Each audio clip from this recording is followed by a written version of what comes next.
কেউ ইন্ধন দিয়ে বন্ধ করে ওদের মাহফিল আগামীতে হবে। ঘোষণা দিয়ে গেলাম এই মাহফিল যদি কারো চক্রান্তে বন্ধ হয়। ওয়েলকাম টু দ্য ইসলামী দুনিয়া। তো বন্ধুরা, আমাদের দেশে বর্তমানে কিছু প্রেক্ষাপট ভিন্ন হয়ে গিয়েছে।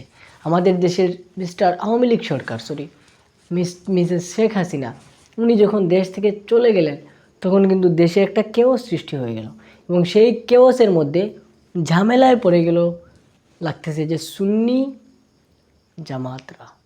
এখন এখানে বন্ধুরা সবচেয়ে কঠিন একটা প্রশ্ন, আমরা গতকালকে একটা ভিডিও দেখেছিলাম আর সেই ভিডিওতে এই যে দেখেন সেই ভিডিওতে দেখতেছি যে তাহিরির মাহফিল নাকি বন্ধ হয়ে যাওয়ার মানে চেষ্টা চলতেছে।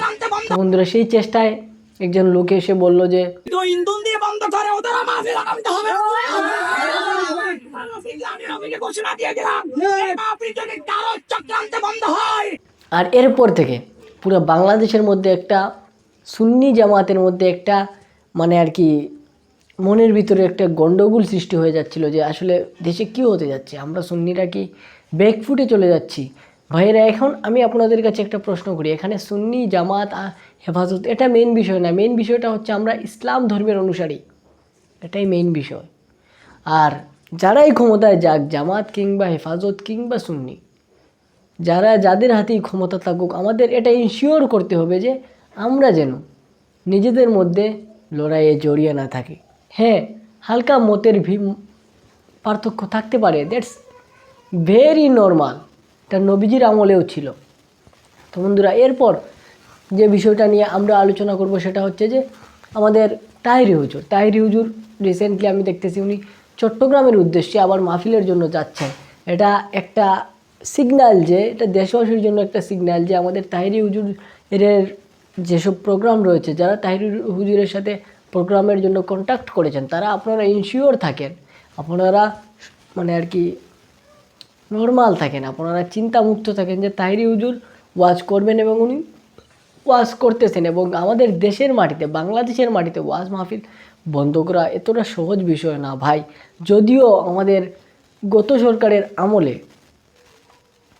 স্বৈরশাসকদের আমলে ভাই কয়েকটা জায়গায় মাহফিল বন্ধ হয়েছে। আর এটার অন্যতম কারণ হচ্ছে আমাদের যেসব মাওলানাদের মাহফিল বন্ধ হয়েছে তারা কিন্তু রাজনীতির সাথে যুক্ত ছিলেন এবং তাদের মাহফিলে ওয়াজের ময়দানে তাদের বক্তৃতাতে রাজনীতির গন্ধটা পাওয়া যেত খুবই